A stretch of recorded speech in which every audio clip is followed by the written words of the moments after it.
2015 était une date importante puisque, à l'occasion de la commémoration du centenaire du génocide, nous avons voulu, la Maison de la Culture arménienne de Grenoble, créer un événement majeur pour commémorer cet événement. Alors nous avons pensé à une exposition, et une exposition qui puisse montrer la vie et non pas la mort. Donc la vie a gagné sur la mort, et donc on a voulu traiter donc un sujet qui était les orphelins du génocide, qui ont été à la base de toute la diaspora du monde.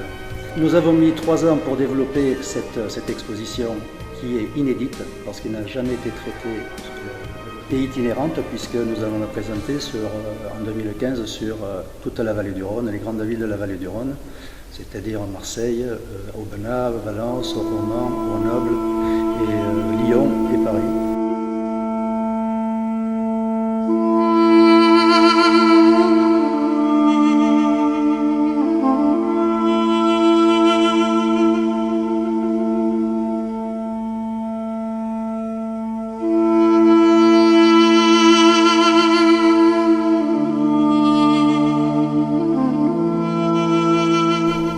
Nous avons voulu honorer la mémoire de ces enfants qui ont été recherchés, récupérés et mis dans les orphelinats, que ce soit internationaux ou arméniens.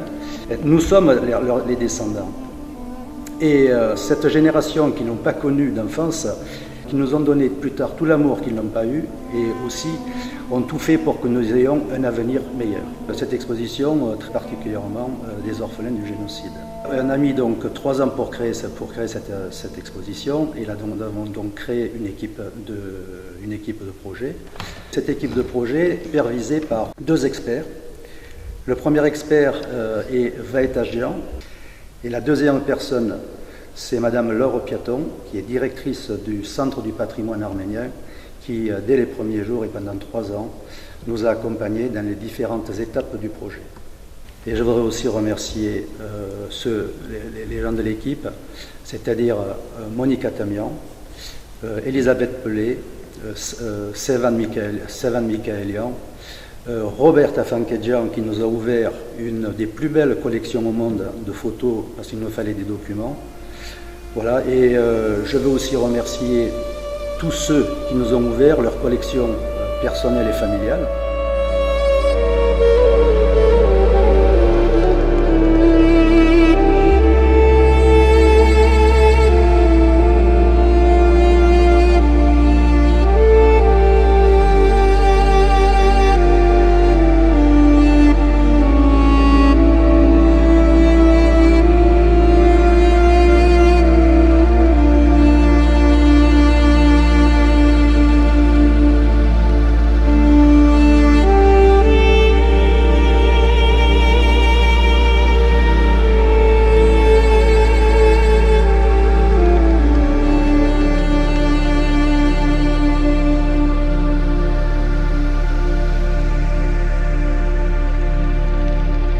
De 1923, après la victoire de Mustafa Kemal et le traité de Lausanne, c'est le départ définitif des Arméniens de l'Empire ottoman vers tous les pays limitrophes, mais aussi vers la France. Et donc c'est l'arrivée en France de 60 000 Arméniens, dans les ports, essentiellement dans le port de Marseille, mais c'est aussi l'arrivée des derniers orphelinats qu'il y avait à Constantinople. Nous avons donc recherché ces orphelinats qui sont arrivés en France, et nous avons fait un travail, j'allais dire, historien avec notre groupe de travail, et nous avons trouvé 4 orphelinats. Alors je vais vous présenter les 4 orphelinats qui sont arrivés donc, en France à partir de 1923. Le tout premier école orphelinat est Toplotsaser. Cette école, qui a été créée en 1879, avait pour objectif de former des institutrices pour aller enseigner dans l'ensemble de la zone turque. Et tout naturellement, à partir de 1918, cette école est devenue orphelinat aussi. Elle accueille près de 200 orphelins qui étaient à Constantinople. Ensuite, en 1923, cette école orphelinat sont partis en Grèce. De Grèce sont arrivés ici, à Marseille, d'accord, et transférés en 24-25 à Paris. Et cette école continue toujours, puisqu'ils ont aujourd'hui 230 élèves. Le deuxième orphelinat, c'est l'orphelinat de Notre-Dame de Montagne de l'abbé Chaperon. L'abbé Chaperon donc, est un prêtre de la Martre dans le Var. Il devient aumônier militaire dans l'armée française en 1920 et il va aller combattre en Cilicie. Et très rapidement, il va être confronté au drame arménien et il va recueillir des orphelins et va donc créer un orphelinat à Constantinople. Et en 1923, avec une cinquantaine d'enfants, que ce soit des garçons et des filles, il va les amener à la Martre et ensuite à Grasse. Et cet orphelinat, je dirais, prendra fin vers les années 32 lorsque ces orphelins deviendront adultes. Ensuite, le troisième orphelinat qui arrivera en France, c'est l'orphelinat Fondation Howard Karagusian. Howard Karagusian est un riche industriel arménien de New York. Malheureusement, il perdra son fils dans un accident, d'où le nom de son fils Howard Karagusian. Il va donc créer un orphelinat aussi à Constantinople où il va recevoir quelques dizaines d'enfants. Et lui aussi, en 1923, il va transférer ces enfants-là, son orphelinat, à la Godinière dans le Val-de-Marne. Et vous voyez ici donc ces enfants-là avec leur professeur d'arménien. Et voilà le lieu de cet orphelinat, c'est un château qu'il avait acheté. Malheureusement, dans les années 1934, ce château va prendre feu et prendra fin aussi cet orphelinat. Mais sa fondation continue d'exister en Arménie. Le quatrième orphelinat est l'orphelinat des Amelines. En fait, cet orphelinat existait dès 1890 à Bagnols-sur-Cèze.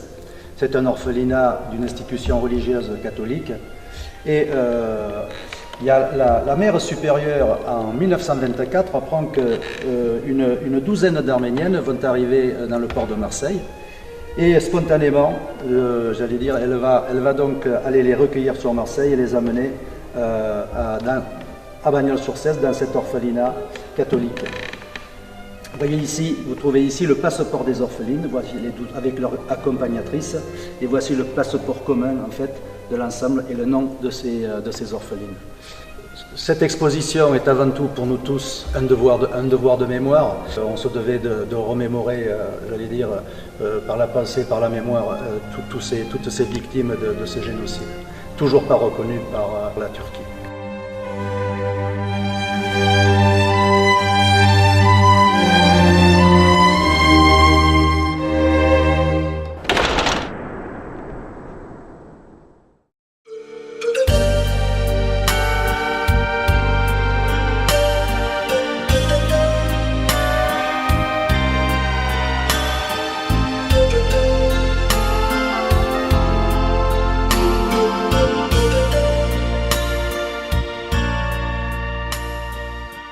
Inédite et itinérante qui traite des orphelins du génocide.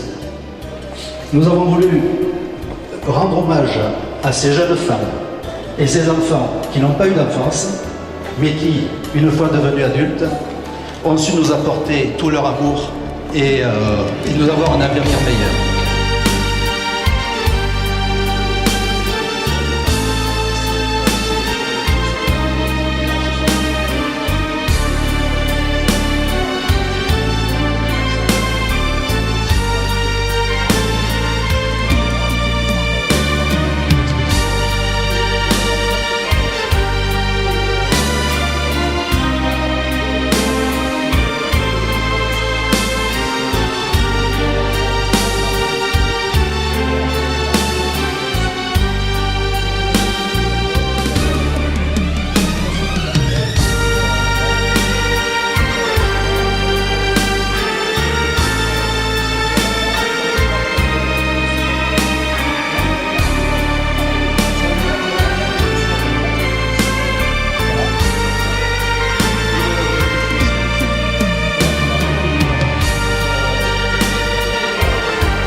վրա դեռ անցնում են ոգնածուով, հառաչանքով իննորյա։ Քույրը կանգնեց, սրբեց անձայն արտասուքը և որ աչքից ու գուրգուրեց մի մոր նման, ես հիշեցի քրոջս ու ինձ։ Եղբայրն ածիպը շրանք հանեց, տվեց քրոջը արտասվալից, քույրը ինչ-որ գույս ծոտվեց, ես հիշեցի քրոջս ու ինձ։ Ու լուր կորան չարն աշուշում իմ վշտիվուշ այն քաղաքի, նրանք իմ որ անցյալն են, ես ապագան նրանք։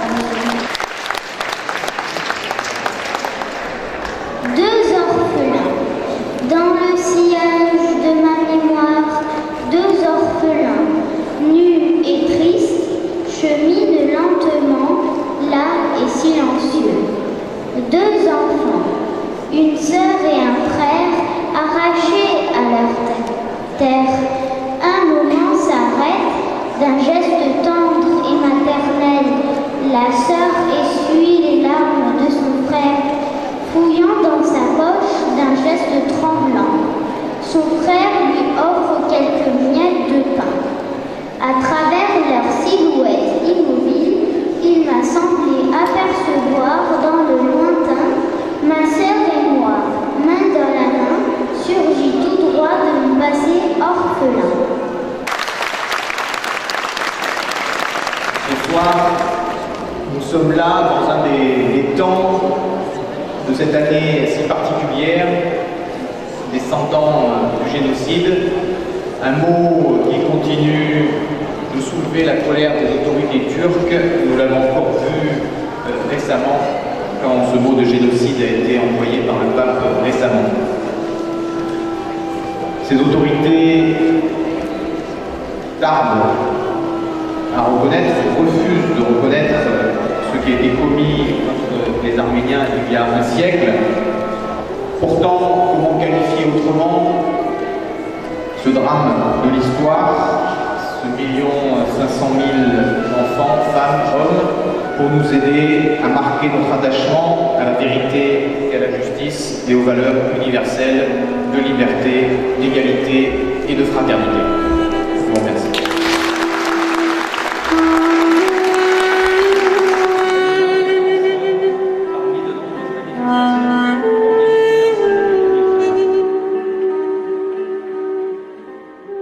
Nous aurons alors prouvé qu'un peuple peut renaître après un génocide et à certains aspects devenir encore plus fort. Merci.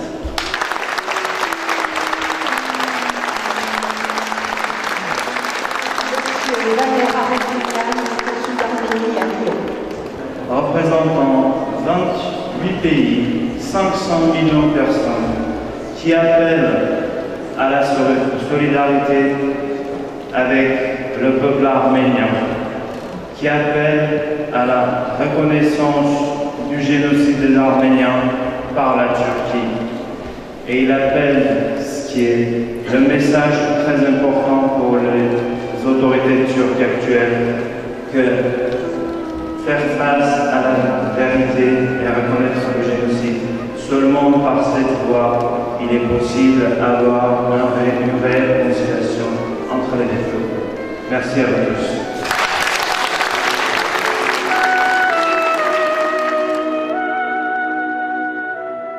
Cette exposition est avant tout pour nous un devoir de mémoire.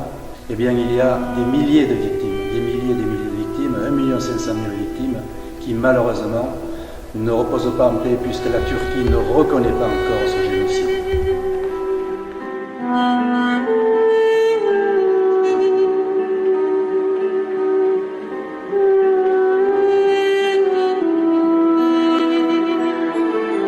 Antoine Bedrosian a eu l'idée de cette exposition.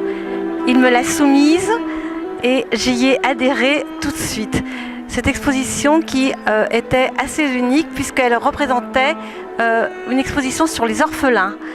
Il m'a demandé de voir si je pouvais retrouver la fondation Howard Karagosian, cet orphelinat. Nous n'avions qu'une seule photo, celle-ci.